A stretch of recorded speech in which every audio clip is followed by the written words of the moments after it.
Good afternoon. We start here. Sustained growth in customers, deposits and transactional activity gave FNB results a healthy boost in the financial year that ended in June. And this is against the backdrop of a tough economic climate that strained the finances of both households and businesses. And for a little bit more on the results, I'm now joined by FNB CEO Jacques Celliers. Thank you so much for joining us this afternoon. A strong showing over the last 12 months from FNB. Just quickly talk us through the key performance highlights, including that 12% jump in wealth and investment total assets, as well as the 12% increase in overall transaction volumes. Thank you for having me. I think it's been an incredible year as we saw transition out of that last remaining elements of COVID.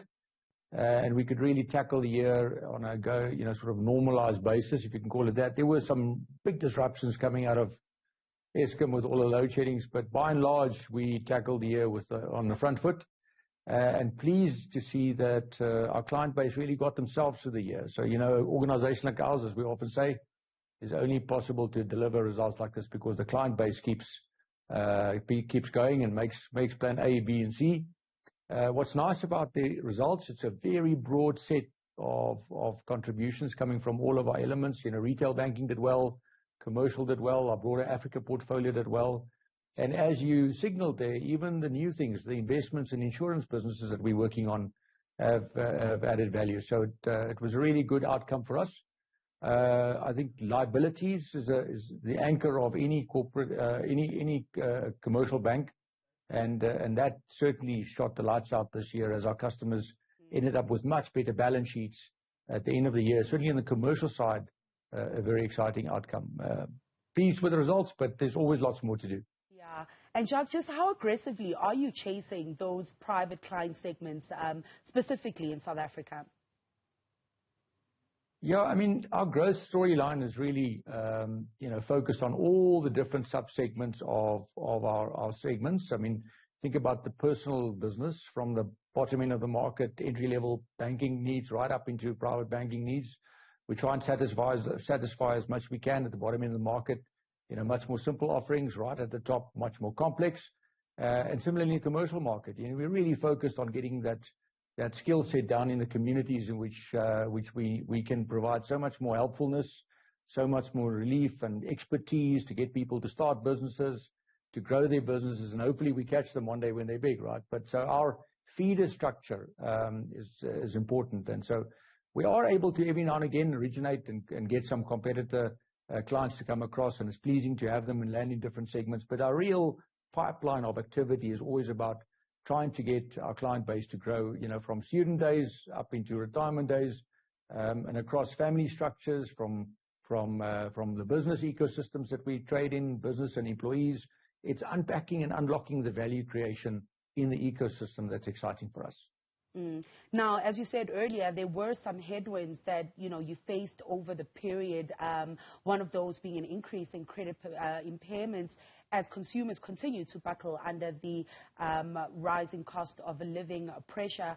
Talk us through that widening credit loss ratio and just how much of a role rising interest rates have played there.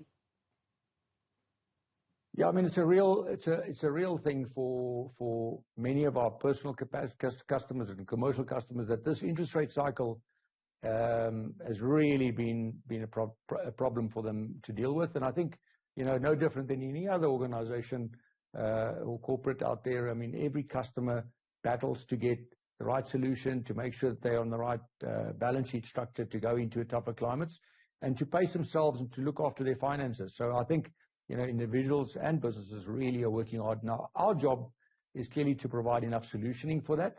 We help people restructure their balance sheets. We help them, plan their ecosystem around even the investments and insurance needs, and where can I save a bit, and where can I invest better, and how do I balance my balance sheet better, how do I plan my cash flows and my budgets better.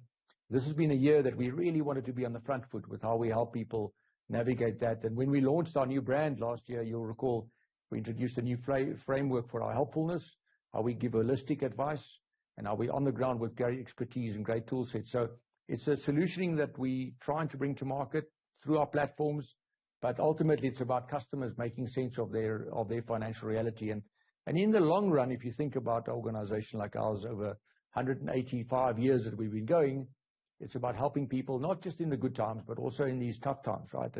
And restructuring and making sure that they're able to operate. Now, luckily for the market, there are many opportunities of growth still. So if you think of the energy sector, people are still building out new businesses. It's incredible.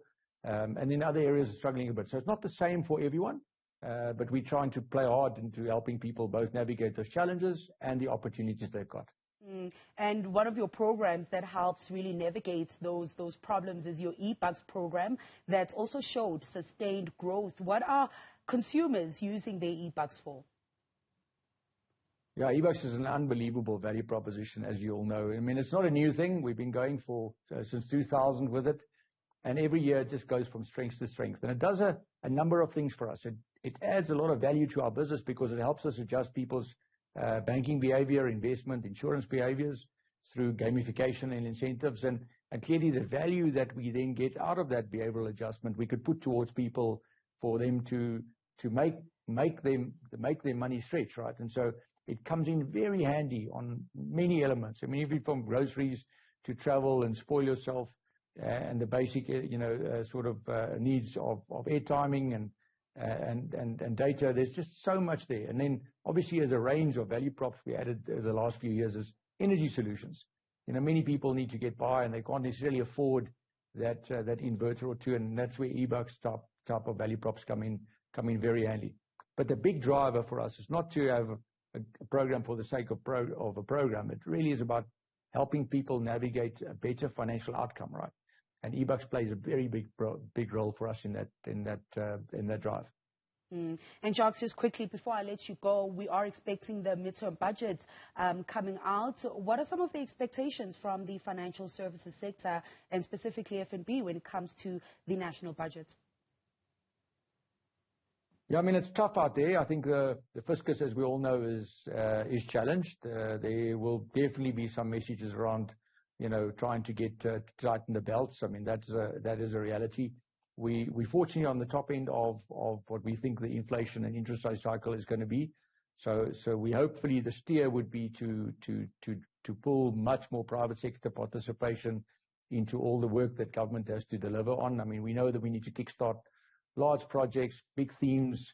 We need to solve so many parts of our country, and obviously from a private sector perspective, it would be great if we can unlock a lot of that resource. The fixed investments that are going on in the market at the moment is quite nice to see, pleasing to see the private sector starting to step in. Energy, as you know, has created a real space for people to put rooftop solars on and to build plants for themselves and really add capacity. And it's that type of balance to get right as we get more line of sight of interest rates and the fiscus. It would be great to see some real participation from the private sector.